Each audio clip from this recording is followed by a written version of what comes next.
Petite capsule résumée concernant les polylignes, l'édition de ces polylignes-là, l'utilisation de ces polylignes-là et des hachures. Donc, en cas présent, j'ai fait des polylignes avec la majorité, en fait, l'ensemble de mon dessin est constitué le plus souvent possible de polylignes pour tous les éléments qui sont fermés. Donc, à l'occurrence ici, mes murs extérieurs, j'ai dessiné des polylignes à l'aide de mon périmètre. Donc, pour ce faire, juste pour vous montrer, si j'ai dessiné un contour ici, au préalable, si je les ai dessinés en ligne, donc tous mes éléments sont séparés versus une polyligne qui sont représentés par des lignes qui sont jointes, soudées les unes aux autres.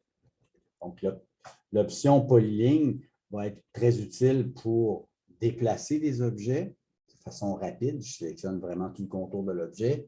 Il va me permettre aussi de sélectionner cette zone-là pour assurer de façon efficace une zone et pour changer le calque des différents éléments. Donc, si j'ai une zone qui est délimitée, qui est fermée, je vais préconiser le fait de dessiner des polylignes.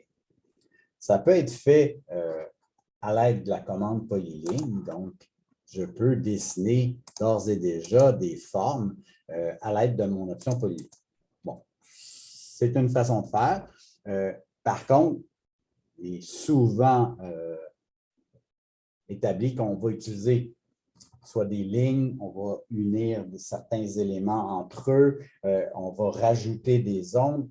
Donc, parfois, de dessiner une polyligne complète dès le départ, ça se veut un peu plus complexe. Donc, si j'ai dessiné certaines zones, j'ai rajouté certains éléments, bien, au final, une fois que c'est terminé, là, je peux définir mes zones et là, les éditer et faire mes polylignes avec ça. Donc, l'idée est la suivante. Je sélectionne une ligne à l'aide de mon outil PEdit ou dans mon tableau de modification, modifier polyligne. On voit ici PEdit. On peut même faire F1 pour voir un petit résumé de cette commande-là, ses fonctions, etc. Donc, chacune des commandes AutoCAD, n'oubliez pas, vous avez le descriptif à l'intérieur du logiciel proprement dit. Donc, si j'ai fait PEdit, je peux même l'écrire au clavier, on me demande ici de transformer en polyligne l'objet la ligne que j'ai sélectionnée. Donc, oui, Enter. Et je vais joindre toutes les lignes qui forment mon contour pour les unir entre elles. Une fois que c'est fait, ma polyligne est générée, ma forme, elle est fermée et je pourrai de façon efficace changer le calibrage de tous les éléments si jamais le besoin est. Et je pourrai aussi rajouter des hachurages à l'intérieur. Donc, quand c'est des murs existants, on va les mettre une hachure à l'intérieur. C'est une hachure solide, donc je choisis mon calque. Je viens choisir mon option. Et dans mes tableaux, je vais lui dire que c'est une hachure solide. Et cette fois, dans ce cas-ci, je pourrais faire une sélection. Je sélectionne la zone et l'hachurage va apparaître de façon automatique.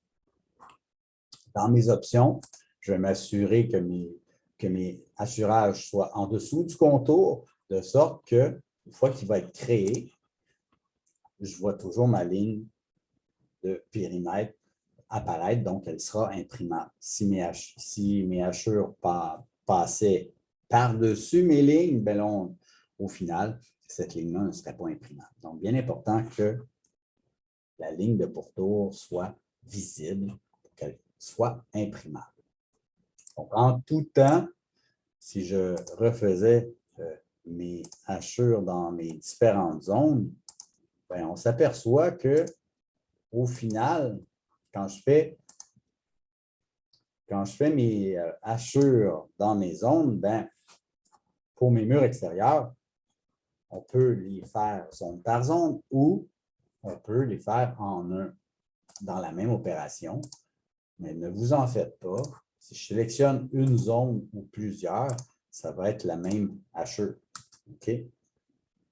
Si j'ai omis certaines zones, je peux en tout temps cliquer sur mes hachures qui sont déjà dessinées et sélectionner les zones à ajouter. Et de cette façon-là, quand je vais faire Enter, ben, toutes mes hachures vont apparaître. OK?